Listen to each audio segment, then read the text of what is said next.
চলো আজকে আমি তোমাদের সাথে শেয়ার করব বাড়িতে বসেই কিভাবে চিকেন বারবিকিউ বানিয়ে ফেলবে। চলো ভিডিওটা স্টার্ট করি। তো আগের দিনই আমি অফিস থেকে ফেরার পথে আমার এক দিদির বাড়ি চলে গিয়েছিলাম, যেখানে একটু ছোট্ট করে পিকনিক অ্যারেঞ্জ হয়েছিল, বলতে পারো নিজেদের মজা করার জন্য। যাওয়ার পথেই ছোট্ট একটা গলি পড়ে, আর গলির পাশেই ছিল একটা দিঘি। তো এটা দিঘির পাড় নামে পরিচিত। তোমাদের সাথে আমি শেয়ার না করে পারলাম না, চলো এবার এর কৃতিত্ব দেখি। এ বেশি আওয়াজ দিস না। বলিও কবে যাবি বল।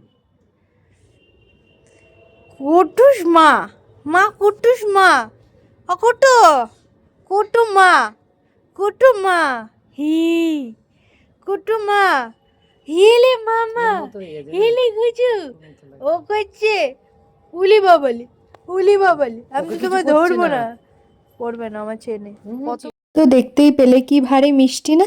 বাচ্চাটার নাম হচ্ছে কুট্টুস, ও হচ্ছে আমার দিদির পেট। আহা!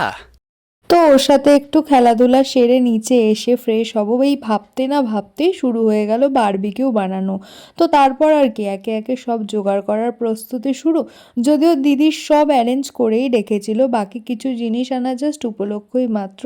তো এখানে দিদি কতগুলো শিক নিয়ে নিয়েছিল, এবং চিকেনটা তো আগে আমাকে ম্যারিনেট করাই ছিল। তো এখানে এত উনুনের ধোয়া ছিল, আমার চোখ মুখ লিটারালি জ্বালা করছিল, এবং দিদি একে একে এখানে কিন্তু চিকেনগুলো শিকের মধ্যে ভরে নিচ্ছিল। আর যদি তোমরা এই বারবিকিউ বানানোর ফুল রেসিপি চাও তাহলে প্লিজ আমাকে কমেন্ট করো। আর আমার 500 সাবস্ক্রাইব হতে আর বেশি দিন নেই, আমি নিজে লাইভে আসবো, আমি তোমাদের বলেছিলাম। তো তাড়াতাড়ি সাবস্ক্রাইব করে দাও আমার চ্যানেলটা।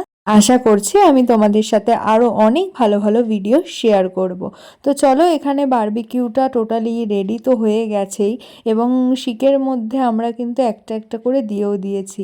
এরপর কিন্তু হালকা একটু বাটার ব্রাশ করব টেস্টের জন্য। আর দেখো এখানে কত জোরে জোরে আগুন জ্বলছে, এত সুন্দর লাগছে, জাস্ট বলে বোঝাতে পারবো না। তো এখানে দেখো ভিডিও দেখতে দেখতে আমাদের বারবিকিউ বানানো হয়ে গেল, আর এখানে পর পর একটার পর একটা কিন্তু দেওয়া হচ্ছিল। আর রাত্রিবেলার পরিবেশটা এত সুন্দর লাগছিল, আর প্রচণ্ড ঠান্ডাও ছিল। তো আমরা বসে পড়েছিলাম একটুখানি আগুনে তাপ নিতে। আমি তো আগেই বসে পড়েছিলাম, কারণ আমার একটু বেশি ঠান্ডা লাগে।